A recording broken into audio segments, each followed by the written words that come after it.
ค่ะสวัสดีเจ้า สวัสดีครับ สวัสดีเจ้า วันนี้เขามาไก่นะเจ้าสวทเชียงใหม่ปลาตะลุยทะเลสาบดอยเต่าวันนี้ในวันที่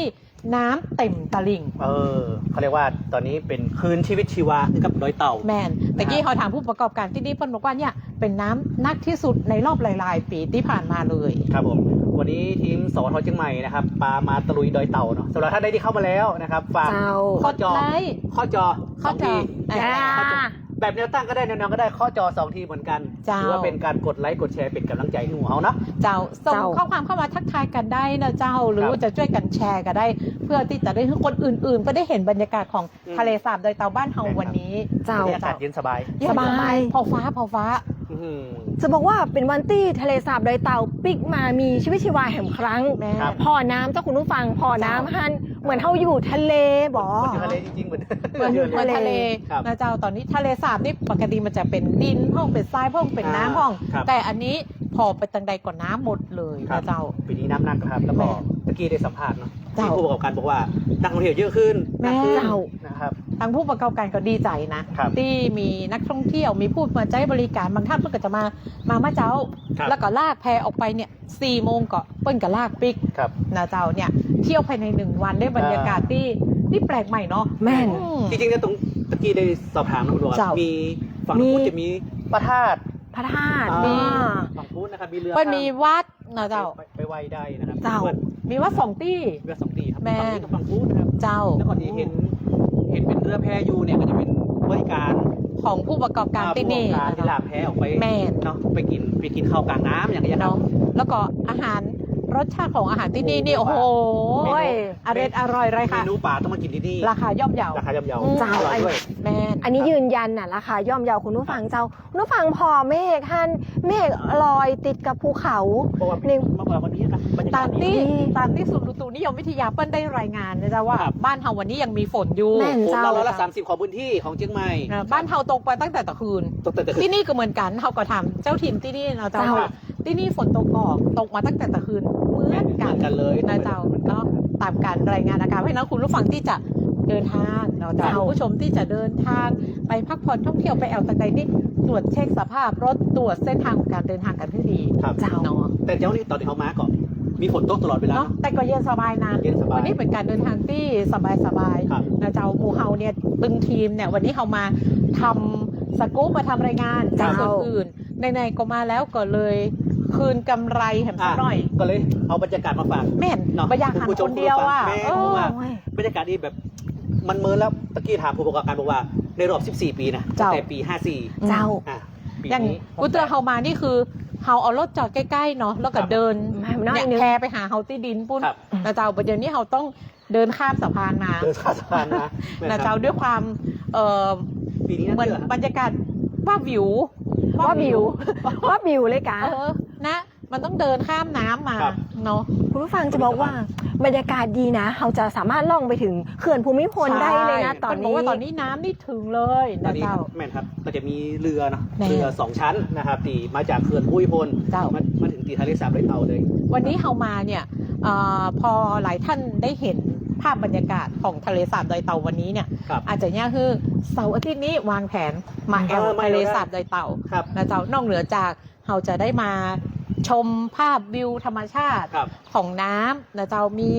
การบริการของเรือนแพร้านอาหาร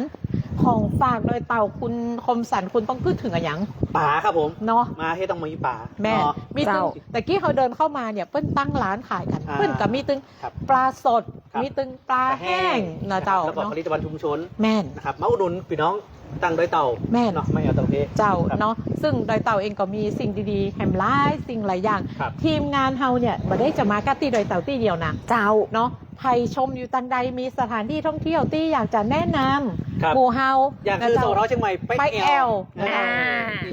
พิมพ์เข้ามาบอกได้เลยเนาะอย่าเฮาก็จะพิจารณาไล่ไปเป็นตี้แต่กี้มาถึงที่นี่ปะแฟนรายการเราลูกแม่แต่งมาเราเพิ่นก็ยังตักเขาได้ถูกเนาะเพิ่นบอกว่ามาจากสวทเชียงใหม่มันก่อนแต่วันนี้เขาไม่ได้ใส่เสื้อสวทเลยนะเขาไม่ได้ใส่เสื้อสวทเลยนะเจ้าแต่แฟนรายการจะไปเก่งได้เจ้าเพิ่นจับตั้งไหนคะ นะ อาจจะจะเห็นทางเฟซบุ๊กบ่อย อ๋อเวลาเขาจัดรายการเขาก็จะมีการไลฟ์นะเจ้าไลฟ์รายการผ่านไป เพราะฉะนั้นวันนี้มาโดยเต่าใครจะฝากซื้ออย่างโอนตังมา ดูว่าโมดหนุน โอเคเดี๋ยวเอาไปตั้งไหนแล้วก่อนจะดูมาถ่ายบรรยากาศพอดีว่า แม่ ฝนมันอ้อยฝนมันอ้อยฝนมันอ้อยฝนมันอ้อย บรรยากาศตั้งนอกนะครับว่า เจ้า เป็นจะได้พ่อง นะครับ เนาะตอนนี้ช่างภาพเราก็จะเก็บภาพบรรยากาศโดย ครับ รอบนะเจ้าคือทุกท่านได้หันกันอย่างเต็มที่เนาะ ครับ นี่เป็นทะเลสา บบ รรยากาศดีขนาดเลยนะวันนี้ เนาะ อืม นี่ขนาดเราไม่ได้เคลื่อนย้ายไปตังใดแต่ ครับ เห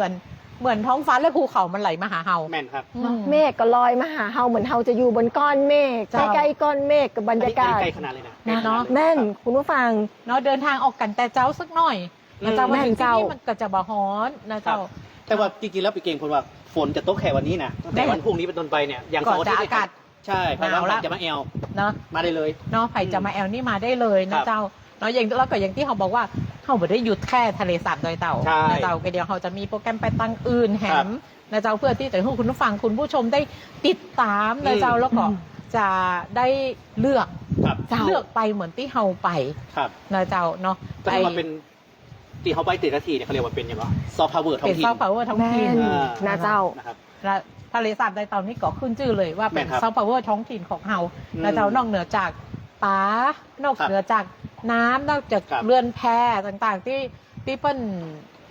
หู้จักกันเนี่ย ครับ เรื่องของผ้าสิ้น ผ้าสิ้น ผ้า ลายน้ำท่วม ลายน้ำท่วม อ่า ครับ เน อัน อะ นี้ลายมาใหม่ เนาะ เจ้า นอกจากมีสายใต้มีผ้าทินจีนจกแล้ว แม่น เนาะมีผ้าชิ้นลายน้ำท่วม เจ้า อ่า เนาะ เป็น ก็ เนอะ ถือว่าเป็นสิ่งที่เราจะต้องเพื่อการสนับสนุนส่งเสริมกันต่อไป แม่นครับ นะจ๊ะ ใครสนใจวันฮู้มี วั เรื่อน ง พ ข รุ่ อง ง นี้ อ่ะ มี พรุ่งนี้ แค่หนึ่งทีม มีอีกหนึ่งทีมพรุ่งนี้จะมาติดตามเรื่องของผ้าลายน้ำท่วม เจ้าผ้าสิ้นลายน้ำท่วมนะเจ้า ซึ่งก็ถือว่าเป็นสิ่งที่เราจะต้องช่วยกันติดตาม แล้วก็สนับสนุนส่งเสริม ครับ ตัวเราเองก็ส่งเสริมได้ในการสื่อสาร เจ้า นะเจ้าสื่อสารประชาสัมพันธ์ แล้วเราก็จะทำแบบนี้ทุกที่เราจะทำไปให้ได้นักที่สุดนะเจ้า นะตังใต้กับอมกอยแม่แจม เดี๋ยว เนาะ ไป ทอด ทุกอำเภอ ใครมีอะไรอย่างแนะนำหมูเฮา ครับ แนะนำมาได้เลยเจ้าใต้ ครับ โพสต์นี้แนะนำเลย ครับ เดี๋ยวเฮาจะ ตะ ไป กี้แฟนรายการเข้ามาแนะนำใส่เนื้อ อ่า เราแม่แต่งเจียงดาวไปเขาไปถึงแน่นอน ไปถึงแน่นอนครับ เจ้า ไปน่าจะไปทุกอำเภอเนาะ เนาะ ครับ เอาไปกวมเพอนะเจ้า ไปตีละเล็กตีละน้อยแล้วเราก็จะนำบรรยากาศเหล่านั้น มาฝากกับทุกท่านเหมือนวันนี้ แม่ นะ นครับ เจ้า เจ้า เนี่ยได้บะหอได้บะหันก็อยากมือหันผู้ชมหันผู้ฟังได้หันตัวเหมือนเขา แม่น งามแต่ เออก็ได้ งาม หันไปดู เจ้า บรรยากาศ เนาะเพราะฉะนั้นวันนี้ก็เป็นน้ำจิ้ม น้ำจิ้มครับ มาให้ดู เนาะ ถือว่าเป็นเปิดประสบการณ์ไปฝนต้นหนาว แม่น ของ ตอนนี้ ปีนี้ ฝนก็ฝนแล้วหนาว เดี๋ยว ก็ห เดี๋ นา ยว วเดี๋ยว ด้วย คุณไปฝนต้นหนาวอยู่กับปัญหาเตือนการคุณ ตั้งแต่วันพรุ่งนี้เป็นต้นไปดีกว่าฝน เขา ตก จะมาฝนแล้ว เขา แต่ จะ อุณห มา ภูมิ ฝน จะลดลง จะ แค่ ลดลง 2-4 องศา อืม นะเจ้าเนาะเพราะฉะนั้นเขาขึ้นดอยรอบหน้าเขาคงต้องเตรียมเสื้อกันหนาว ต้องเสื้อกันหนาวครับ เนาะ ต้องเตรียม คุณผู้ ด้วย ฟังนักท่องเที่ยวก็ต้องเตรียม เตรียม เสื้อกันหนาวไปตัว เจ้า นะเจ้าเพื่อที่จะไปสู้กับอากาศที่หนาวเย็น ครับ ในเมืองกับบนดอยบ่เหมือนกันเนอะ แม่นครับ เนาะอันนี้ต้องฝากบอกกันไว้ก่อน เตรียมความพร้อมก่อนออกเดินทางทุกครั้งทุกทริปทุกพื้นที่แล้วก็เก็บเกี่ยวความสนุกสนานให้กับทุกท่านอย่างเต็มที่เลยนะเจ้า ครับ สร้างความประทับใจด้วยเมืองเจียงใหม่เจ้า เจ้า เดี๋ยวรอบหน้าเขาจะไปไหนเขาจะขึ้นดอยที่ไหน ติดตาม เอาไว้ ติดตามเอาไว้ เจ้า เอาไว้เดี๋ยวเราจะบอกกล่าวกันเป็นตอนเป็นเตื้อไป ครับ นะเจ้าวันนี้ลาทุกท่านไปก่อนป้ากันใหม่ทริปหน้า สวัสดีเจ้า สวัสดี เจ้า